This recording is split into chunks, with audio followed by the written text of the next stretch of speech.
നമസ്കാരം. എൻ്റെ സംസ്കാരമായതുകൊണ്ട് എല്ലാവർക്കും ഹായ്. ഈ സ്റ്റാൻഡപ്പ് കോമഡികളിൽ ഒട്ടുമിക്ക ആൾക്കാരും പറയുന്നൊരു കാര്യമാണ്, എൻ്റെ വീടിൻ്റെ അപ്പുറത്തെ ദാമോദരൻ ചേട്ടൻ തെങ്ങിൽ കയറിയപ്പോഴേ മുണ്ടഴിഞ്ഞു പോയി. ഞാൻ 2ാം ക്ലാസ്സിൽ പഠിക്കുമ്പോൾ എൻ്റെ കൂട്ടുകാരൻ ചെങ്ക് ട്രൗസറിൽ അപ്പിയിട്ടു. അങ്ങനെയുള്ള കുറേ അബദ്ധങ്ങൾ. ശരിക്കും ഈ അബദ്ധങ്ങളൊക്കെ അവരുടെ അബദ്ധങ്ങളാണോ? ഒരിക്കലുമല്ല. ഈ സ്റ്റാൻഡപ്പ് കോമഡി ചെയ്യുന്നവരെ അബദ്ധങ്ങളായിരിക്കും അതൊക്കെ. അങ്ങനെ അബദ്ധങ്ങൾ അന്വേഷിച്ച് ഞാൻ എൻ്റെ നാട്ടിലേക്ക് ഇറങ്ങി, എൻ്റെ വീട്ടുകാരുടെ ഇടയിലേക്ക് ഇറങ്ങി, എൻ്റെ ഫ്രണ്ട്സിൻ്റെ ഇടയിലേക്ക് ഇറങ്ങി. എനിക്കൊന്നും തന്നെ കിട്ടില്ല.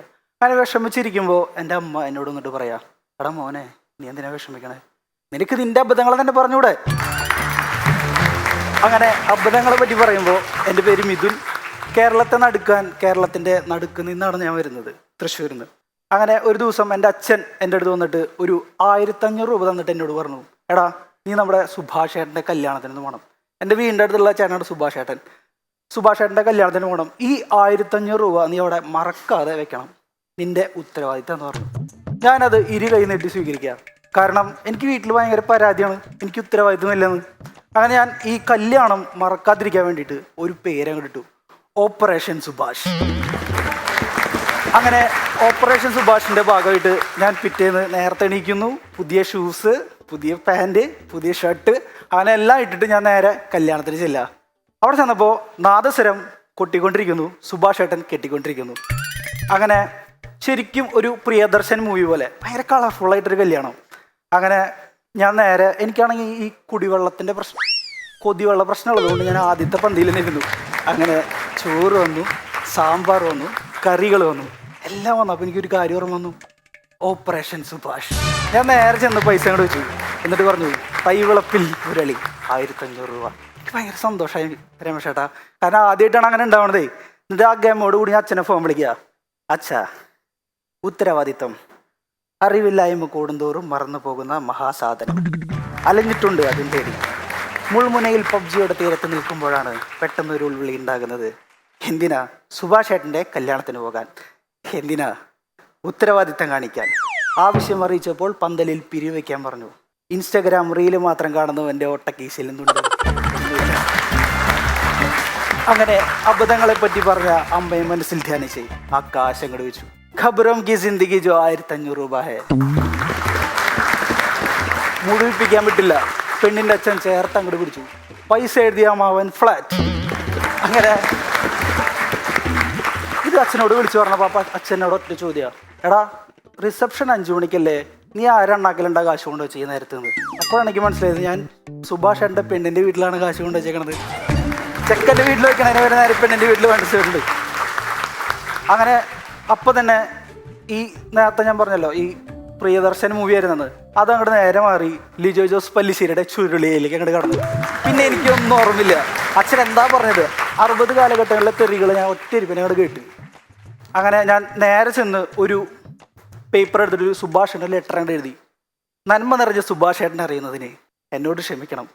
പൈസ ഭദ്രമായി ഞാൻ പെണ്ണു വീട്ടിൽ ഏൽപ്പിച്ചിട്ടുണ്ട്, അതുകൊണ്ട് എന്നോട് ക്ഷമിക്കണം എന്ന് സ്വന്തം തൈവിളപ്പിൽ ചുരുളിയുടെ മകൻ, മുരളിയുടെ മകൻ. ഇത്ര എഴുതി നിൽക്കുമ്പോൾ പെട്ടെന്നൊരു അനൗൺസ്മെന്റ്. എന്താ?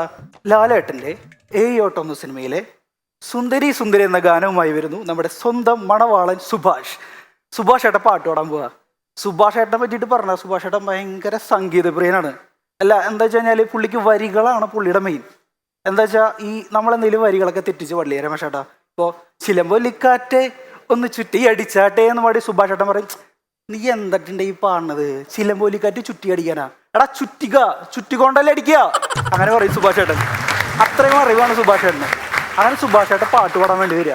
സുഭാഷ് ഏട്ടൻ അങ്ങോട്ട് തുടങ്ങി, സുന്ദരി, ആഹാ അടിപൊളി, എല്ലാവരും പറഞ്ഞു സുഭാഷേ അടിപൊളി, കിഡിലൻ.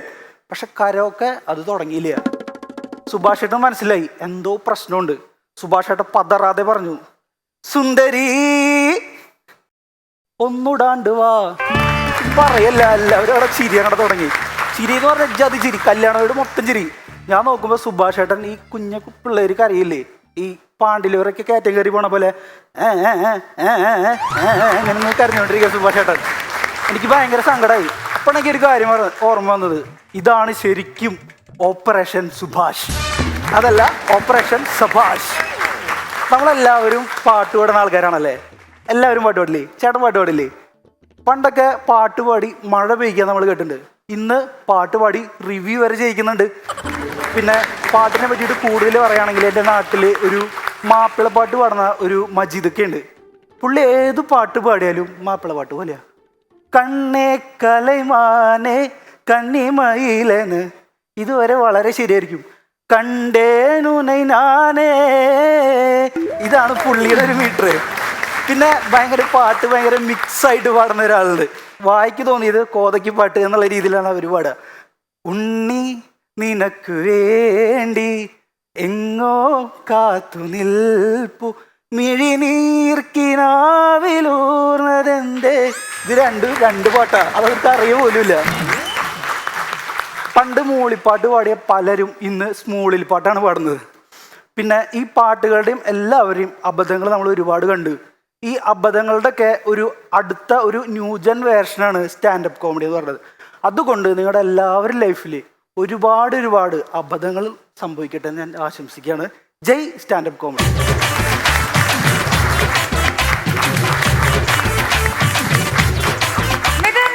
നല്ല ഇൻട്രസ്റ്റിംഗ് കണ്ടന്റ്സ് ആയിരുന്നു കേട്ടോ. നന്നായിരുന്നു, നല്ല പെർഫോമൻസ് ആയിരുന്നു. അവരോട് ചോദിക്കാം. രമേശേട്ടാ, മിഥുൻ നല്ല പ്രകടനമായിരുന്നു. മിഥുന്റെ ചില പാട്ടുകളുടെ കണ്ടുപിടുത്തങ്ങളും. മിഥുൻ ഒരു എഡിറ്ററും ഗ്രാഫിക്സും മാത്രമല്ല, മിഥുൻ അത്യാവശ്യം നന്നായിട്ട് പാടുന്ന ഒരാളാണെന്നാണ് എനിക്ക് അറിയാൻ കഴിഞ്ഞത്. തൃശ്ശൂർ ഭാഗങ്ങളിലെ ഞങ്ങളുടെ ബ്യൂറോ ചീഫ് അങ്ങനെയാണ് പറഞ്ഞത്. ആണോ? ചെറുതായിട്ട് പാടും. പരിപാടികളിൽ അത്യാവശ്യം പാടാറുണ്ടോ പാട്ടൊക്കെ? അല്ല, വീടിന്റെ അടുത്തുള്ള കുഞ്ഞു പരിപാടികൾ അതിലൊക്കെ ചെന്ന് അത്യാവശ്യം പാടും. മിഥുന്റെ സ്ക്രിപ്റ്റ് വളരെ നല്ലതാണ്. ഒരു അല്പം കൂടെ കങ്ങിങ്ങൊക്കെയിട്ട് മിഥുൻ ഇതിന്റെ ഒരു ഓർഡർ ഉണ്ടല്ലോ, നമ്മൾ കഥ പറയുന്നതിന്റെ ഒരു ഓർഡർ, ഇന്നത് കഴിഞ്ഞ് ഇന്നത് എന്ന് പറയുന്നതിന്റെ ഒരു ചെറിയ, അതിനെ അങ്ങനെ ക്രമത്തിൽ ഓർക്കാൻ മിഥുന്റെ ഒരു ചെറിയ പാടുണ്ട്. അത് നമുക്ക് കാണുമ്പോൾ മനസ്സിലാവുന്നുണ്ട്. പിന്നൊരു കാര്യം, അതല്ല വേറൊരു കാര്യം നമ്മൾ പറയുമല്ലോ എന്ന് പറഞ്ഞ പോലെ, അത് നമുക്ക് ഇത്ര ഞാൻ പറയുന്ന പോലെ ഇല്ലെങ്കിലും നമുക്ക് മനസ്സിലാവുന്നുണ്ട്. ഇത് കഴിഞ്ഞ് നേരെ ഇപ്പുറം പറയാൻ നോക്കിയിട്ട് അത് വേണ്ടെന്ന് വെച്ചിട്ട് തിരിച്ച് ഇവിടുന്ന് പറഞ്ഞിട്ട്, അല്ലെങ്കിൽ അറിയാതെ ഇത് പറഞ്ഞു പോയ ശേഷം തിരിച്ചു വന്നിട്ട് ഇത് പറഞ്ഞിട്ട് എന്ന് പറഞ്ഞിട്ട് ഇതിന്റെ ഒരു ഓർഡർ കൃത്യമായിട്ടൊന്നും മെയിൻറ്റെയിൻ ചെയ്യാനായിട്ടൊരു ചെറിയ പാടുണ്ട്. ഓർഡറിൽ പറയണം എന്നുള്ള നിർബന്ധം ഞങ്ങൾക്ക് അറിയില്ല. കാരണം ഇതിന്റെ ഓർഡർ എന്താണെന്നും ഇതിനെ അറിവുള്ളായിരുന്നു, ഞങ്ങൾക്ക് ഇത് അറിയില്ലായിരുന്നല്ലോ. പക്ഷെ ഈ ഓർഡർ മാറുന്നതിന്റെ ഒരു പ്രശ്നം ഇതിന്റെ മുഖത്തുനിന്ന് കാണുന്നവർക്ക് മനസ്സിലാകുന്നുണ്ടായിരുന്നു. അങ്ങനെ മാറിയായിരുന്നു ഓർഡർ ചെറുതായിട്ട്. ചിലത് മറന്നുപോയിട്ടുണ്ട്. മറന്നു പോകുമ്പോഴൊക്കെ ഇടയിൽ എടുത്ത് മാറ്റിയ പോലെയാ നമുക്കൊരു കൺഫ്യൂഷൻ വരും. എന്തോ മറന്നല്ലോ എന്ന് പിന്നെ നമ്മൾ ഓർത്തോണ്ടിരിക്കും. നമ്മൾ ഇടയിൽ ഒരു സാധനം വിട്ടുപോയാൽ ആ വിട്ടുപോയത് എന്താന്ന് സൈമൾട്ടേനിയസ് ആയിട്ട് ഓർക്കുന്നത് കാരണം പറയാനുള്ളതിനെ അത് ബാധിക്കും. വിട്ടുപോയ വിട്ടോട്ടെ എന്ന് വെച്ചേക്കണം. പിന്നെ പറയാനുള്ളതിന് ഇങ്ങനെ ട്രെയിൻ ലേറ്റ് ആവുന്ന പോലെയാ. ഒരു ട്രെയിൻ ലേറ്റ് ആയാൽ പിന്നെ ലേറ്റ് ആയ ട്രെയിൻ തന്നെ ലേറ്റ് ആയിക്കൊണ്ടിരിക്കുള്ളൂ. കാരണം സമയത്ത് ഓടുന്ന ട്രെയിനിനെ പിടിച്ചു വെച്ചിട്ട് ഒരിക്കലും ഈ ലേറ്റ് ആയതിനെ കറക്റ്റ് ചെയ്യാൻ റെയിൽവേ നോക്കൂല എന്ന് പറഞ്ഞ പോലെയാണ്. ബാക്കി ഗംഭീരമായി.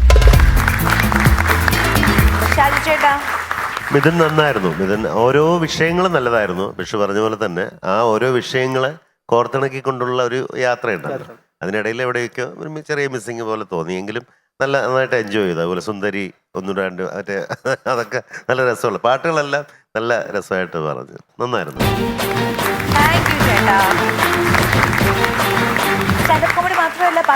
പാട്ടുണ്ടല്ലോ, മനസ്സിലായി കാണുമല്ലോ. അപ്പൊ നമുക്ക് രണ്ട് കാര്യത്തില് നെയ്യപ്പം നിന്നാ രണ്ടുണ്ട് കാര്യം എന്ന് പറഞ്ഞാൽ സ്റ്റാൻഡപ്പ് കോമഡിയും ചെയ്യാം, പാട്ടും പാടാം കേട്ടോ. അപ്പൊ ഇപ്പോഴേ ബുക്ക് ചെയ്തിരിക്കുന്നു, അഡ്വാൻസ് കൊണ്ടുവന്നില്ല.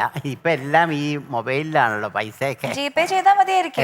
ഗൂഗിൾ പേ ഉണ്ട്, ഗൂഗിൾ പേ UPI ID ഉണ്ട്. ഗൂഗിൾ പേ ഉണ്ട്, പക്ഷെ എനിക്കില്ല ഗൂഗിൾ പേ. അതാണ് സാരമില്ല, കയ്യിൽ കൊടുത്താൽ മതി ബുക്ക് ചെയ്യുമ്പോഴത്തേക്ക് അഡ്വാൻസ്. ഓക്കെ, അപ്പം ഇതിനെ പൊളിച്ചു, അടിപൊളിയായി. നമുക്ക് മാർക്സ് പിന്നെ അറിയാം. All the best. Thank you so much. Once upon a time കലിപ്പനും കാന്താരിയും ഏറ്റവും പുതിയ എപ്പിസോഡുകൾ മറക്കാതെ കാണാൻ നിങ്ങൾ സബ്സ്ക്രൈബ് ചെയ്യൂ. Ramesh Pisharody entertainments on YouTube.